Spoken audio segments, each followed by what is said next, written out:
Here we go. It's another edition of the Big Guy Fantasy Sports Fantasy Football Consistency Show. I'm Bob Long. Happy to be back. Expo weekend is over. It was a blast. Had so much fun. James Knight, of course, is right beside me, and we're going to be talking about the wide receiver threes.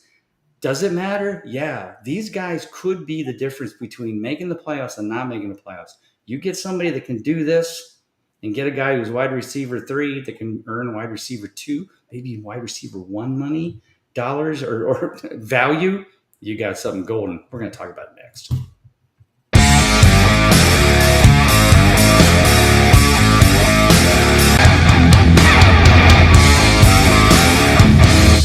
Welcome to the show. We're back for another week. Ron out this time, but I'm back in. So we just flip-flopped, not a problem. So James, it's good to be back. Good to have you back. Good to see you again. I know, sadly, you missed Expo Weekend. It's okay. You'll be there next year, I'm sure. But you've been holding down the fort, articles, podcasts, talking about wide receiver 2s last week. How's everything going with you? And how are the wide receiver 2s? Anything that you guys brought up that maybe people missed last week that it's like a little nugget to drop this week? Yeah, I'm doing good. Good to see you and have you back here, too. Like I said, looking at all the pictures, all the stuff from the expo, man, great time. And I'm 100% going to be there next year. No way I'm missing that. It just can't happen. Yeah, as far as the wide receiver 2s, we had Ron and I pretty much were on the same page for a lot of that stuff. And, a couple of things and kept falling in place for us. Tyreek Hill, I think we're both out on all the news that you keep seeing, the crazy things happening there. Saw some more stuff today from Miami, and I'm like, I don't even know if Tyreek Hill is going to be, I think people posted that, said they don't know if he's going to be there by week 5 if he's not getting targets, and God knows if he's going to quit. So, wide receiver 3s, let's dig into this. I think this is going to be really interesting. So for this show, we're going to do our usual kind of back and forth on those 12 players, but I've got some reference to go to this week. So last weekend, King's Classic Draft, Colby, myself, and Ron, all three in it. Colby, of course, representing Fantasy Alarm. Interesting enough, they're in 3 different leagues, so I feel like it really gives us a fun content to kind of share. And so I got the draft links here for the 2 that were done at the Hall of Fame. So the Jim Brown division, George Blanda division, and the Snake draft. And before we get started, I want to bring up Tyreek Hill because you did. I was really, really caught off guard by how early he went in those drafts, because I feel the same way. This is a train wreck. This is Casey Jones for all of you that are Grateful Dead fans. This is a disaster waiting to happen, and yet Tyreek Hill went pick 25 in one of our leagues. So 14 teams, so near the end of the second round, and then pick 35, which is middle of the third round. It wasn't anywhere on my radar to be even the top 70, but here he is. That was one that I went, okay. Now, maybe it's wild with it, yeah, just like you were saying, because I'll take him if he drops far enough. But every draft I'm in, there's always some sort of Tyreek Hill believer, like you said, that thinks he's still receiver 1. They're picking him in the second, third round, and I'm not even thinking about him at that point. Same as you. Yeah. And if I'm not mistaken, let me bring up real quick on my screen, not my screen that you can't see, but I just want to I'll just click on my division for the auction draft. This one's harder to find because it's not in any kind of order. But I feel like Hill went for $35, maybe less. Let me see. I'm struggling. Higgins, Judy. Like you said, it's not in an order you think you would be able to find them, because it just depends on when they were brought up in the draft. I'm still looking. $28. Now, that's not horribly expensive when you look at but Garrett Wilson went for $30. I'm taking Garrett Wilson all day. And I got Chris Olave for $18. Wow. So anyway, but let's go back to the wide receiver threes, our rankings. So I'm going to name them off first, then we'll kind of go through them. So the A's. Wide receiver three A's. Number 25, Jameson Williams, Zay Flowers, Deebo Samuel, Jerry Judy, Chris Olave, Jauan Jennings. And the B's, Jalen Waddle, Stefon Diggs, George Pickens, Odunze, Cooper Kupp, Chris Godwin. We're also going to throw in, I'm going to throw in some other names that I think could easily, I would have no problem. Somebody argue with me, no, like, hey, I think Tedro McMillan should be in the top 36. I can't argue. Travis Hunter, maybe a bouquet, depending on, any injuries there. Shakir got hurt. He fell out. Coleman's there. Pittman's there. Ridley's there. Jacoby Myers, even, you could say there. That group is a group that's, I'll call three wide receiver 3D because, or C's, I guess, because they're just outside. But I'm not going to argue with anybody who thinks that they should be in the top 36. But we're going to go through ours anyway. So Jameson Williams last year had a nice nice season for Detroit, nice season for your fantasy leagues, particularly in that from second half. So from week, let me see, I got to look. From week 11 on, he went, I lost my spot. Oh, no, I'm sorry. My bad. From week 8 to the end of the year, I'm just screwing up a lot today. So in week 11. So 11 through 17, he goes 6 for 7 or 6 for 8. I don't even know if they played the week. I feel like they took that week off. Maybe they didn't, but I don't think he played much. So let's go just for those 7 weeks. He goes 6 of 7 in that second half of the year. Really came on. Ended up ranked 23rd in consistency, 26 in X consistency.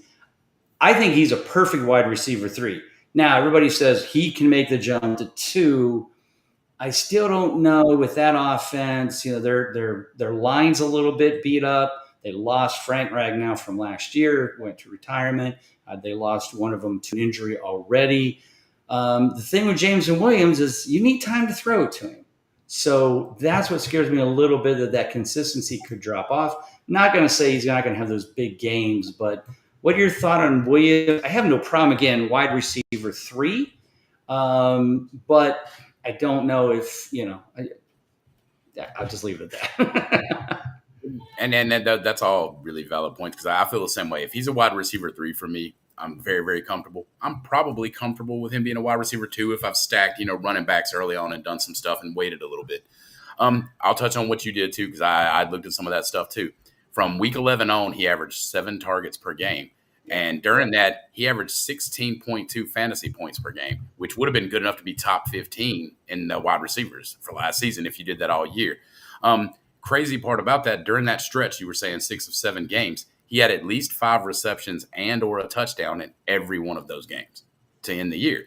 It's like you said, he couldn't have ended much hotter than he was. And a lot of that, I get the speculation. People look at it and say, well, Amon-Ra's there. Amon-Ra eats, and he's the number 1 alpha. He gets his. But Amon-Ra averaged over 20 points a game during that same 7-game stretch. So, yeah. The scary part is the Lions were the number 1 scoring team in the NFL last year, 33-plus points a game. They're probably going to be around that again. They're going to score points. They've got a potent offense. And the receiving tree there is extremely narrow. Once you get behind Amon-Ra and then you get past Jameson Williams, you're looking at Tim Patrick or maybe Tesla, that rookie they drafted, or somebody like that. So, you're going to see a very, very top-heavy thing. And if Williams keeps getting targets like that, like I said, I'm very comfortable with him as a low-end wide receiver 2. And if I get him as a wide receiver 3, I'm really happy. Yeah, I agree. All right, we'll move down to the next person on the list, and that is one Zay Flowers. I want to go back. So to the we talked about this already off air. So Jameson Williams was pick 45 in both draft, the exact number, pick 45, which again, 14 teams. So this is early 4th round. But yeah, exactly pick 45. So pretty much where I thought he would go. I mean, but interestingly enough, let's talk about the next guy, Zay Flowers, because he wasn't that high, but I really like this kid. He seems to be Lamar Jackson's kind of personal favorite, whatever you want to call it. Security blanket. Down a little bit consistency. 25th in total points, 59%, which was 31st. Kind of up and down. 2 clutch games, none, or 2 zeros, then 2 zeros. So it was kind of a little bit, but again, over this, he's still a very solid wide receiver 3 for me, for sure. I like him a lot. I probably would have drafted him. He went pick 65 in our draft. And let's see, in the other draft, he went pick 56. So a little earlier in the Jim Brown division. So these are the top. For those of you who don't know who the Kings Classic is at all, this is the best of the best. If you know him, outside of Matthew Berry, it's the only one who's not in it. You're talking about all the big shots. So everybody from, Marcus Grant, Michael Florio, Scott Pianowski, Pat Fitzmaurice, Andy Behrens, J.J. Zacharias, and Bob Harris, Jeff Radcliffe. Oh, boy. I got to keep thinking. So many people. Of course, our Colby Conway's in one. Pat Doherty from NBC, Matt Harmon from from Yahoo, and Jim Coventry from RotoWire. So the names. If you're getting fantasy advice, they're probably in this. One of them, including us. Yes, exactly. But yeah, so 56 in one, 65 in the other, which I thought was a little late. The only reason I did not pick Flowers was because it was middle of round 5, and I had Flowers was probably the next wide receiver on my list, but so was Travis Kelce at tight end. And I just could not pass up Kelce at that spot because I'm like, the 5 had already went. So he was the 6th tight end off the board. And I was just like, I love Kelce this year. I just think he's going to get back to maybe not his peak, but at least a couple of years ago where, and in round 5, I just couldn't pass it up. So Zay Flowers went right after that. And then Mark Andrews did too.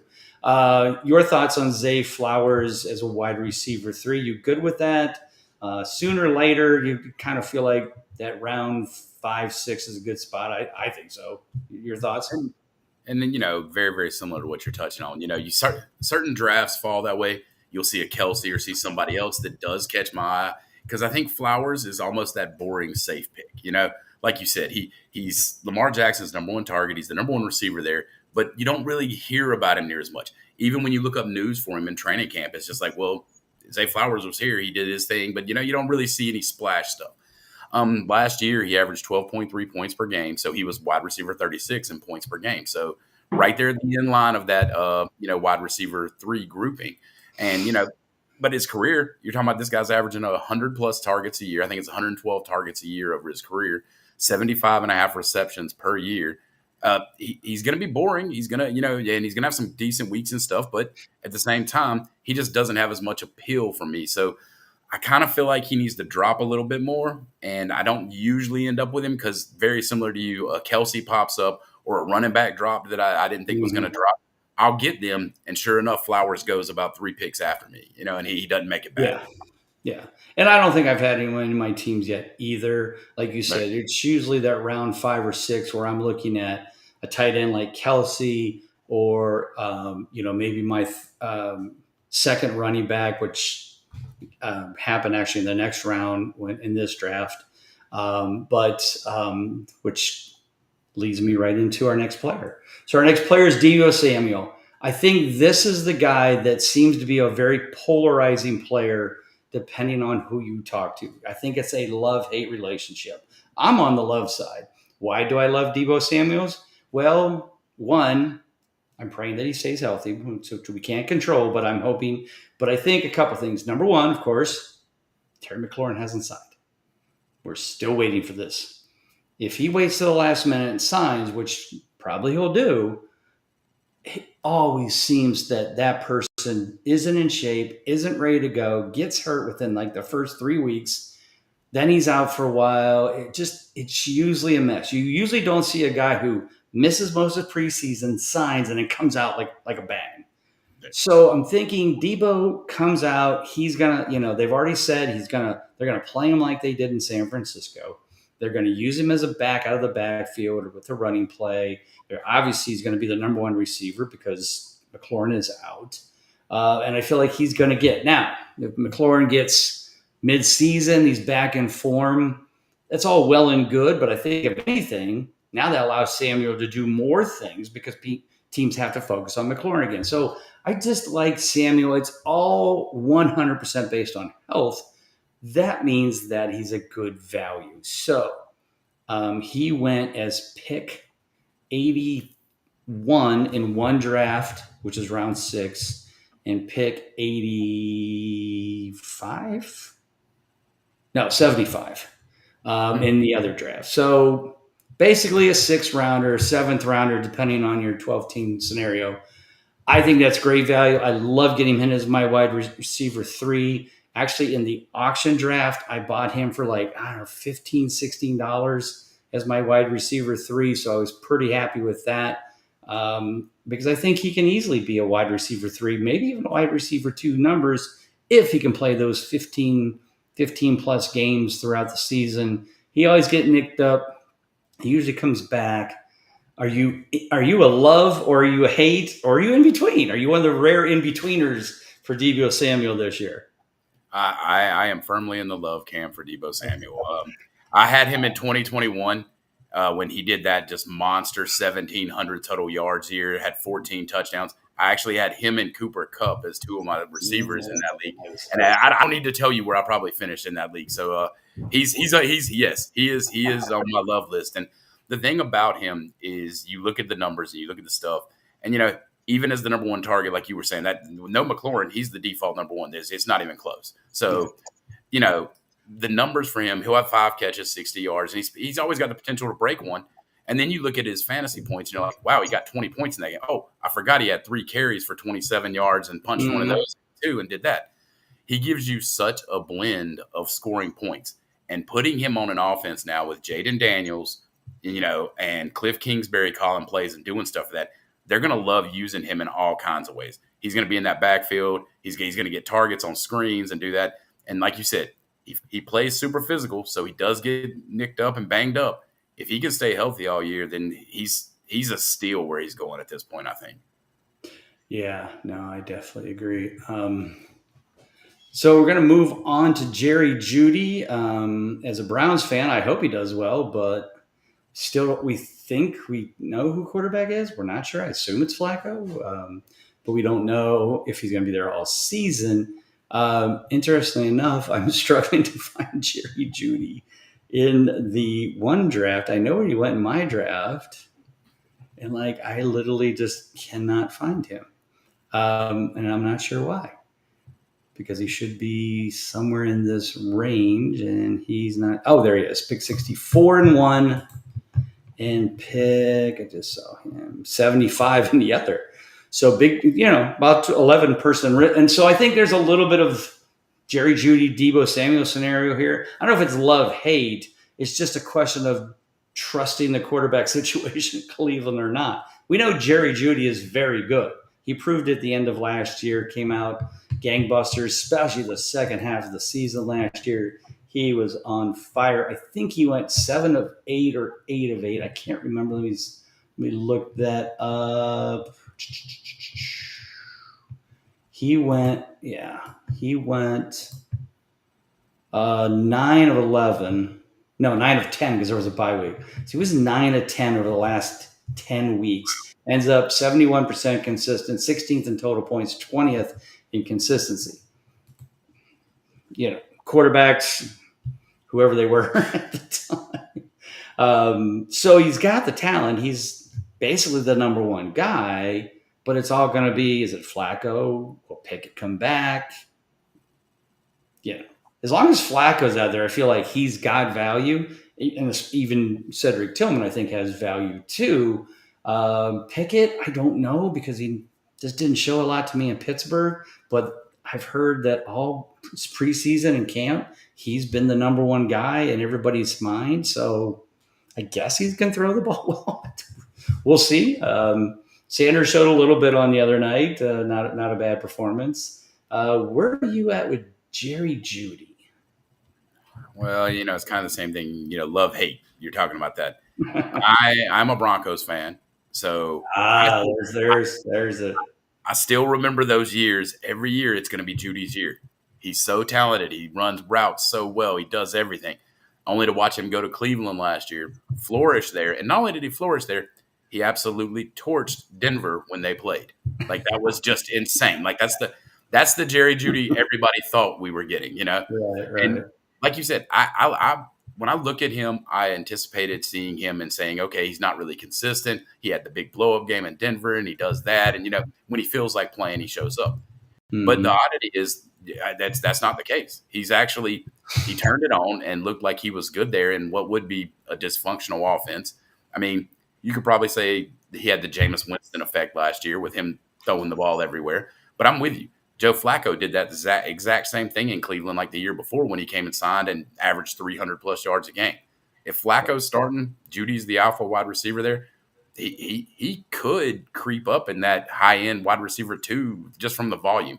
He had Yeah, 145 targets last year, so yeah, and there's no reason not to think he won't get that again on a team where he's the number one guy. So yeah, right. yeah, No, I want to believe, but as a Browns fan, I always say I hardly ever draft Browns players unless they're like practically free, like Tillman, or something I can get late and hope that maybe they do okay. But yeah, it's messy. Speaking of a team with a terrible quarterback situation, we're not sure what is happening. We're up to Chris Olave, wide receiver 30 for us. I mean, this was just a few years ago. This kid was top 15, maybe even top 12. With not the best, not the best of quarterbacks, but certainly decent ones, Derek Carr, et cetera. Last year was a disastrous year. Concussion, only played in 8 games, 50% when he was on the field. So I think there's value. In our drafts, he went pick 67 and pick 68. Again, I drafted him for like $15 in my auction league. I figured, hey, so I got Deebo and him for like $30 total. So I was okay with that. I mean, again, praying for good health on everybody's. Whether it's Rattler, I don't know if Shuck is it. I've seen some things of some scenarios of Shuck not looking good, so it looks like it might be Rattler. But if anything, this team's going to have to throw the ball. They do have Kamara, but I think their defense isn't very good. They're going to have to keep themselves in games. Again, if Olave can be healthy, Olave can play 14 to 15 games. I think it's a great value at that spot. Is just, can you trust the health, and can you trust this team being productive, at least decently productive? Last year, remember the first 2 games they put up 92 points, and we all thought that it was the second coming of Drew Brees and company, and then they just completely fell apart.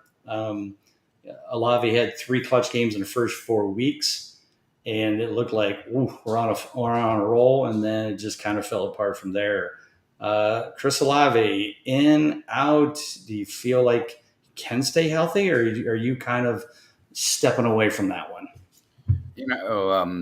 I have one thing every time I look at Olave, and like you just said, it's concussions. I see the concussion thing, and there's that chance. There's always that chance with him, and but at the same time, he's a wide receiver one that you can get at such a low cost. The wide receiver one for the Saints, who are going to have to pass a ton. He's going to get a ton of volume.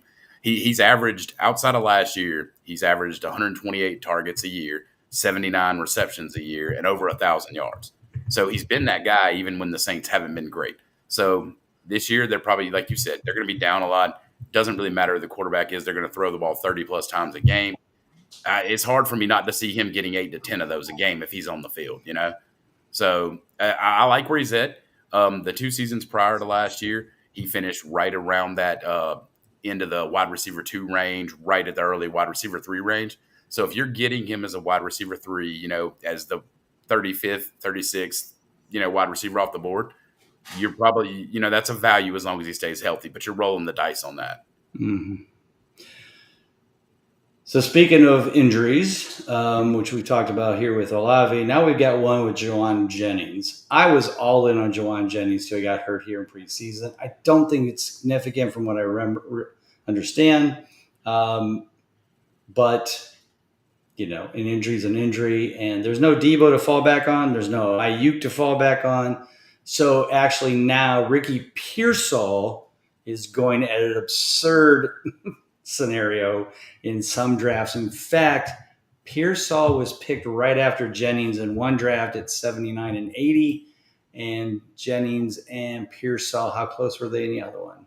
Pretty close as well. I think Pearsall went ahead of him.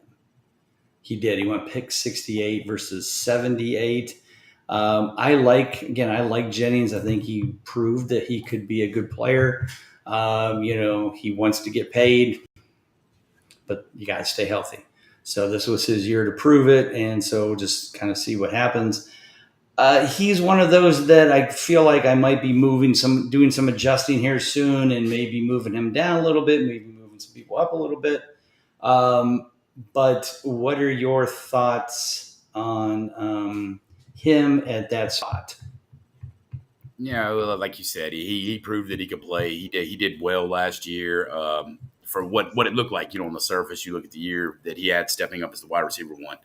My biggest fear with him is not only the injuries or the holdout for more money or doing that 49er group, unless you're just a star, Christian McCaffrey or whatnot, even then, they seem to replace you with the next man up. And if Jennings isn't in camp and doing stuff, Pearsall's going to take off, or they're going to find somebody to do that. And an interesting thing that I found on Jennings last year was he did in PPR leagues, he scored 210.5 points last year, right? He scored 46.5 of those alone in week 3.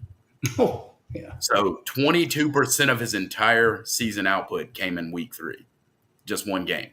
So that's awesome. And I think they'll kill mismatches and do that. But I am not super confident if I'm drafting him as my third. And I think I agree with you. He's kind of moving down my board and missing time in camp, just like you were saying with McLaurin.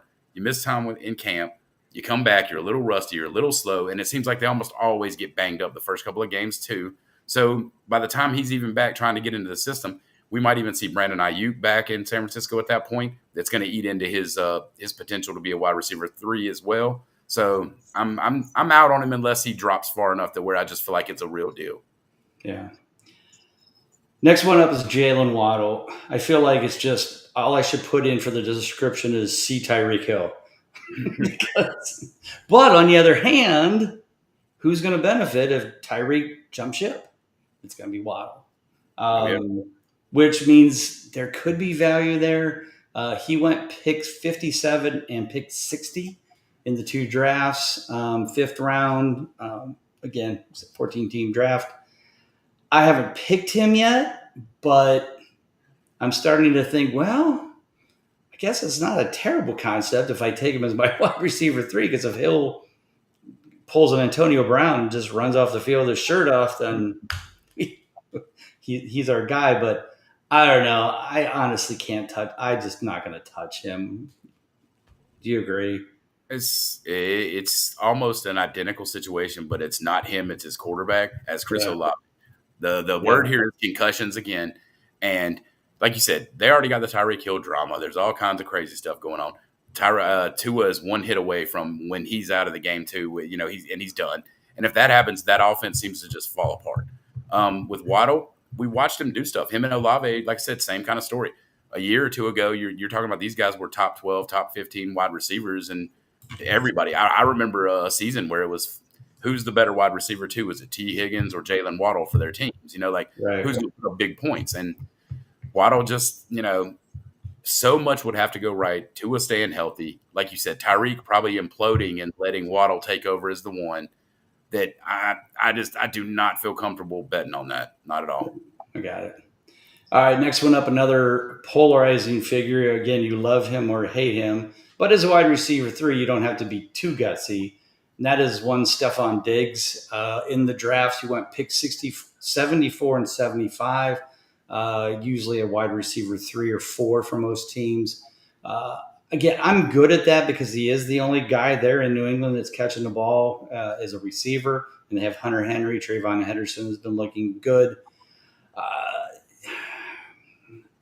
I'm not going to say I'm out of him, but it just depends of my draft situation. So in the sixth round, maybe if he would have got to me, but I picked Aaron Jones in round 6 as my second running back, and then picked Abuke in the next round as my third wide receiver, mostly because now part of me is like, I took Jones. So here's what happened around 6.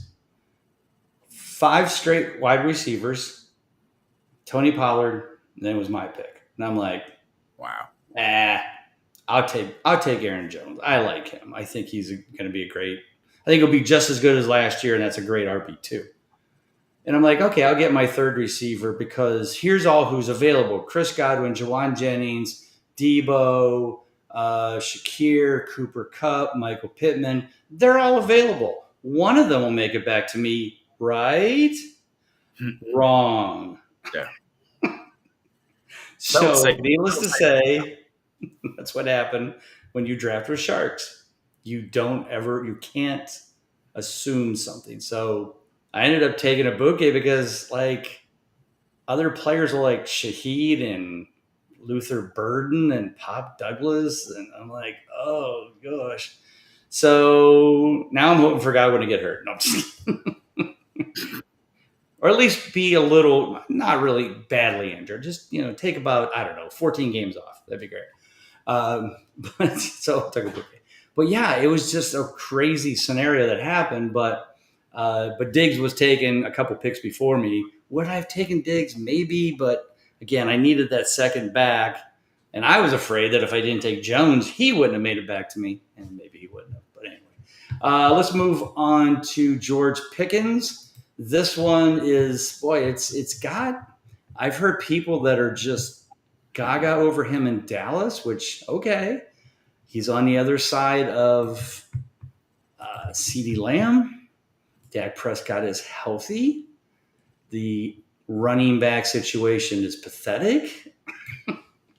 And their defense isn't very good. So I'm starting to more and more kind of go, kind of maybe I should be moving Pickens up a little bit. He went pick 54 and pick 58. So pretty close. Again, round 4, round 5, and a 12 team, which I think is solid. Again, he's a wide receiver 3. I mean, if he can keep his head on, he's the $1 million body, 10-cent head kind of guy. I think he could be very productive and could earn. He could be one of those duos like a Nakua, Devontae Adams. A Lamb Pickens may not be as bad off as I think people think. I'm kind of digging the guy. I didn't pick him, but I'm kind of thinking about maybe some of my future drafts. He might end up one of my teams. Are you in or out on Pickens? You nailed it with his personality and the mind and what he does. as long as that head stays screwed on straight, he could be really good there. And right. I think my back of my mind, I just keep feeling it. Where anytime that the Pittsburgh Steelers and Mike Tomlin let a wide receiver go, it usually doesn't end well. Like wherever they end up, I mean, that's just nature happening. Well, you nailed it there. It didn't cross my mind, but I don't think it could have been said any better. Yeah, if Tomlin's willing to let go of a super talented wide receiver and let them go somewhere else, you probably shouldn't get involved. And sign 2 others. yes. So completely wipe out and pull and bring in DK Metcalf, who may not be that much better, but And that's just how they're doing business and what they did. And you're right. In every draft I'm in, somebody is so high on Pickens, I never even get the chance to contemplate whether I want to get him or not. If he did fall to me and he was in this, I'm kind of in the same boat you are. Where I'm feeling confident enough that if he fell that far, he's got a good upside.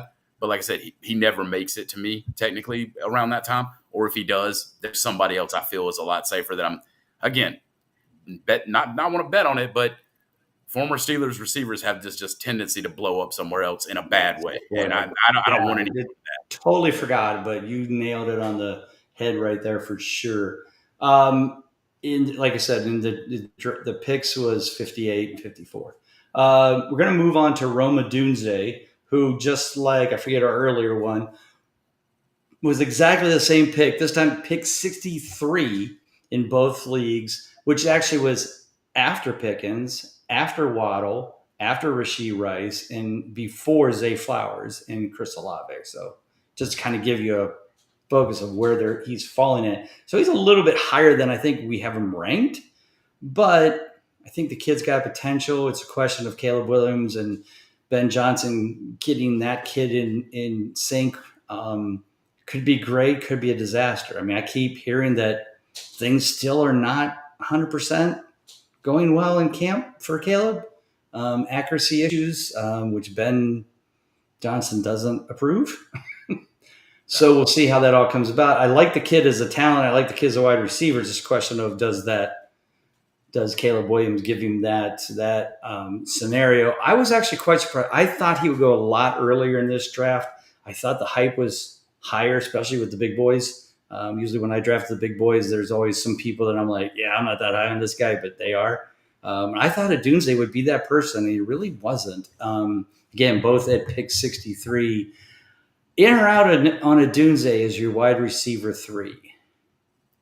I kind of by default have to be in on him because of the fact that I do like Caleb Williams this year as a weapon in that Ben Johnson offense. I think there are a lot of things that we're hearing out of camp of him being inaccurate or missing passes or doing things, but the Bears probably need that kind of discipline. I think that's something they need. And like you said, Odunze is so talented all the way through. He's got potential to be a wide receiver too, maybe even ascend higher than that once DJ Moore leaves there. But and I feel like a lot of people are split down the Chicago Bears with it's either Moore is going to be bad and Odunze is going to be good, or Moore is going to be good and Odunze is going to be bad.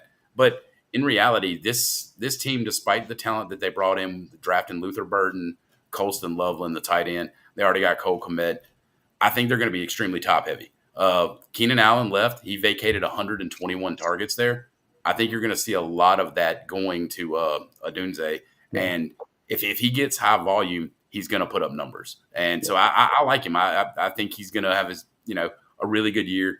And I think he got overshadowed last year because some rookies had really, really great seasons, and it made his, 700-yard year look low. But that was he was the third wide receiver, behind Moore and Allen, and still had 700 yards last year. So.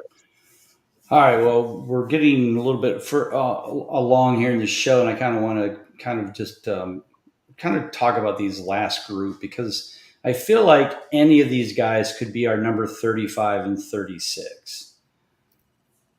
Cooper Kupp, Chris Godwin, Tedro McMillan, Travis Hunter, Emeka Egbuka, Khalil Shakir. The two that we have in there right now is Cooper Kupp and Godwin. Kupp is healthy, but has lost a step. Godwin is not healthy or hasn't been healthy as much as we want him to be. But when he's healthy, he's always very productive. Behind him is Egbuka, who I actually got in a couple of drafts. I actually drafted him. I know I drafted him in this draft as my wide receiver 3. I don't know if I got him in the other draft. I can't remember the auction draft. But McMillan is the guy. So I mentioned who's that guy that all the big shots love. And that I'm not 100% sold on because he's a rookie, and that's Tedro McMillan. Just for reference, he went in round 4. I actually thought he went higher than that. Round 4 in that one, and he went round 4. So pick 53 and pick 50. So, he is loved above, but that is probably top 25, maybe top 30 in our drafts. Again, I have him 37th. I can see me moving up. But he's still a rookie, and it's still Bryce Young at quarterback. Let's focus on him for a second. Do you think he's a wide receiver 3 just because there's nothing else? Or are you out because it's still the Carolina Panthers and all they do is run the ball really well, and he will be, inconsistent, and I think he'll get the points. He might be top 36 in points, but I feel like the inconsistency of a rookie and with a quarterback of Bryce Young. Like if this kid was playing for, and if he was playing for, if he was in a Buki spot with Baker Mayfield, or he was somewhere with a solid, productive quarterback, absolutely, the kid goes in top 36 because he's by far the number one guy on the team. But how much trust do you have in McMillan being top 36 in consistency and points? And you hit all the nails on the head with that one too. With the Panthers, it's an organization that's getting better. They did finish the season up pretty strong. The offense looked better once Young got into his groove and did that. And they've got receivers there, but nothing like McMillan. He steps in day one, and they know he's going to be the target hog. Like you said, he's going to brute force his way to top 36 wide receiver. It's just unless he gets hurt or something like that happens, he's going to get in there. And if he is as talented, and like you said, the top first round draft pick, they knew they wanted him. They tons of teams coveted him already. So he's going to get peppered with targets. As long as Young doesn't fall apart in that offense, can move the ball some, he's going to get a ton of scoring opportunities too. So he's got just as good a shot as anybody is moving up the board and hitting into that wide receiver 2 tier. And maybe we're talking about this time next year, you're looking at him being one of those wide receiver 2 top top of the draft type of guys. So yeah. No, I mean, again, the situation, the talent works. You just have to see how the talent around him helps him be productive. The other guy I want to focus on out of this group, again, another rookie, and that's Travis Hunter. Again, he's one of those guys who is going fairly early in most of our drafts. Maybe not as early as McMillan, but definitely somebody who was, he was picked before Abuke, before Pittman, before Stefon Diggs, before Jerry Judy. He was picked 72 in one draft. And in the other draft, he went pick 61. So again, he went before Odunze, after Waddle, after Metcalf, but before Judy, Olave, Myers, Diggs, Samuel, Jennings, Cooper Kupp. Now, if he plays all wide receiver, probably works out. But does he? They say he's going to. But what if a cornerback gets hurt? Cornerback gets hurt for the Jags. Is he going to fill in? Is he going to play? And again, yeah, he played both ways in Colorado, but it's college. That's outstanding. Don't get me wrong. Outstanding. Kid obviously is super talented, he's obviously got the endurance. But NFL runs at a different speed. And so, Derrick Henry running at Travis Hunter for him to tackle is a lot different than Ashton Gente or whoever he's playing against. And I think it was different. I want to believe this kid is good. I think he is. We obviously seen that. But it's a question of how much will they allow him to play defense, and how much does that affect him from playing full games both ways in the heat in Jacksonville in the summer, in September, October. So I don't know. Again, I'm probably not going to draft him because I can get one of those other guys that I just mentioned around him. Of course, he's actually going earlier than I'm even going to take a risk on. Are you a Travis Hunter guy if he falls to you as your wide receiver 3? I am not. Okay. It's a lot of the same reasons you just said. Is I think the Jaguars drafted him, and they know that he's a two-way player. They know the talent they've got. If he has a decent season, and has 500 yards receiving, and then plays cornerback and plays at a well level as their third cornerback, or like you said, filling, they're going to consider that a success. Us as fantasy guys, we're not. We're going to be like, that's not going to cut it.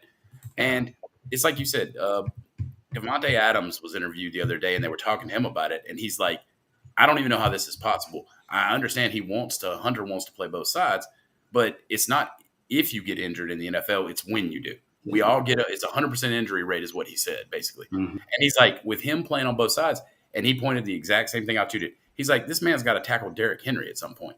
Yeah. And, you got to make a business decision and do that. And receivers playing 100% wide receiver don't make it through seasons healthy. If he's filling in and doing stuff on defense, he's doubling that chance that he's going to miss games in my lineup.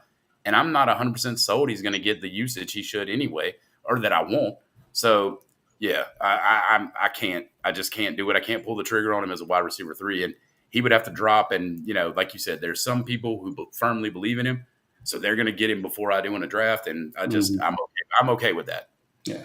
All right. So like I said, there's a group there that are going to, I think, fill in those last 4 spots in the wide receiver 3 area. It will change up and down. I'm sure I'll be adjusting them prior to that. So, folks, before you get to your draft, make sure you go to the site, Big Guy Fantasy Sports, download that updated tier draft list. You're more than welcome to email me at bob@Big Guy Fantasy Sports. And I should have it uploaded if I've updated it. But you can ask me just to be sure. And if I haven't, I probably should have anyway. And I'll update it then and I'll send it to you because that's the kind of guy I am. I'm just kidding. All right. Well, James, thanks again for great stuff. Tell everybody where they can find all of your great articles and things on the social media world. Yeah, absolutely. Appreciate it. Love being here. And definitely X, find me at JKeezy. Like I said, I post articles, post different football content there, do some polls, do some fun stuff. And come to Big Guy Fantasy Sports and check out all those tools that Bob was talking about. Gives you a huge edge. Huge edge. Absolutely. Got it. All right. Don't forget to go to Amazon. I know all your drafts are coming up soon. Maybe this weekend, maybe the next weekend after that. But it's coming. And you've got to get that consistency guide. Go to Amazon, type in either Bob Lung or type in Fantasy Football Consistency. I guarantee you it'll be the first thing to pop up. If you're a Prime member, which probably you are, you'll get it in 2 days. So you can order today, have it by Saturday for your draft on Sunday. It's that easy. Get that, and then again, come to me. I'll give you the updated tier draft list that's in the back of the book. Don't use that one. It's from like May. And I'll give you the updated one for sure. And once again, find me at Bob_ on Twitter. And thank you again for listening. For James Keezy, I'm Bob Long. Take care. God bless. We'll see you soon.